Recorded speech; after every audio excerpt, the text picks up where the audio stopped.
নমস্কাৰ সকলোকে এনে ধৰণে মাছ কোনে কোনে ৰান্ধি খাই বাৰু এটো ৰেচিপি বহুত দিনৰ আগতে দিম বুলি কৈছিলো কিন্তু দিবলৈ পাৰা নাই যেহেতু মোৰ ভয়েসটো ভাল হোৱাই নাই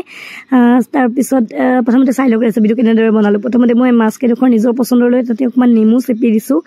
তাৰ পিছত অকমান নিমখ দি আৰু অকমান গন্ধৰাজ নেমু যোনটো ইলাচি নেমু হেতু বাকলি অকমান গ্ৰেট কৰি অলপমান টাইমৰ কাৰণে মেৰিনেট কৰি থৈছো মই আধা ঘণ্টা মানৰ কাৰণে তাৰ পিছত এখন পেনত মই ধুনিয়াকে মাছকেডখৰ অকমান ফ্ৰাই কৰি লম মেৰিনেট কৰি থোৱা মাছকেডখৰ আৰু নেমু বাকলি খও ফ্ৰাই কৰিম লাগি থাকাকে দেখিবলৈ ধুনিয়া লাগে যেহেতু তাৰ পিছত মছলাখিনি ৰেডি কৰি লৈছো এতিয়া পিয়াজ আৰু জলকীয়া পেষ্ট এটা কৰিছো অকমান নহৰু পেষ্ট কৰিছো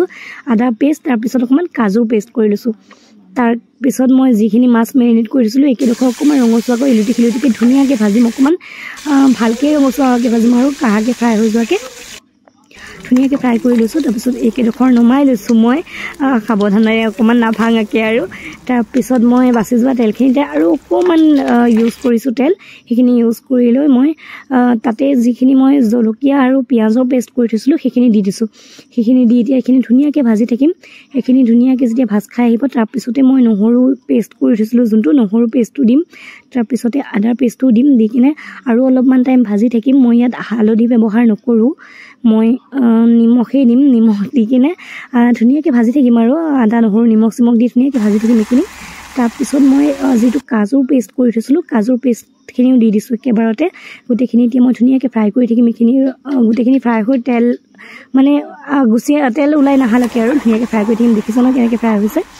তাৰ পিছত ইয়াতে মই অলপ পানী এড কৰিম পৰিয়ে থাকিলে বাৰু দেই মোৰ ফ্ৰাই কৰোতে অকমান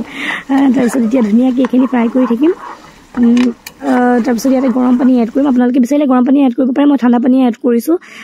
পানী এড কৰি কিনে নিজৰ জোখৰ আন্দাজত কৰিব আৰু এইখিনি ভালদৰে উতলিবলৈ দিম প্ৰথমতে এইখিনি অকণ পানী দি কিনে ধুনিয়াকে যেতিয়া উতল আহিব ভালকে উতল আহাৰ পিছতে মই ইয়াত ফ্ৰাই কৰি থোৱা মাছকেডখৰ দি দিম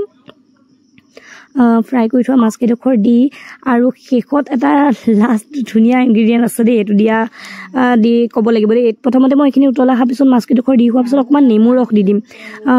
অকমান নেমু ৰস ধুনিয়াকে দি দিছো ফ্লেভাৰৰ কাৰণে আৰু এটো টেষ্টটো তেনেকৈ আহে যেহেতু তাৰ পিছত শেষত ইয়াতে মই অকমান নেমু বাকলি দি দিম তাৰ পিছত আপোনালোকে যিটো আন্দাজত গ্ৰেভি খায় নে কেনেকৈ খায় সেইটো আন্দাজত অকমান ৰাখিব আৰু নেমু বাকলি দি অফ কৰি দিছো খাবলৈ বহুত টেষ্টি হয় মাছৰ ৰেচিপিটো কেতিয়াবা বনাই খাই চাব বহুত ভাল লাগে আজিলৈ আহিছো গৰমত বহুত ভাল আৰু সিম্পল হয় একেবাৰে ভাল লাগিব বাই বাই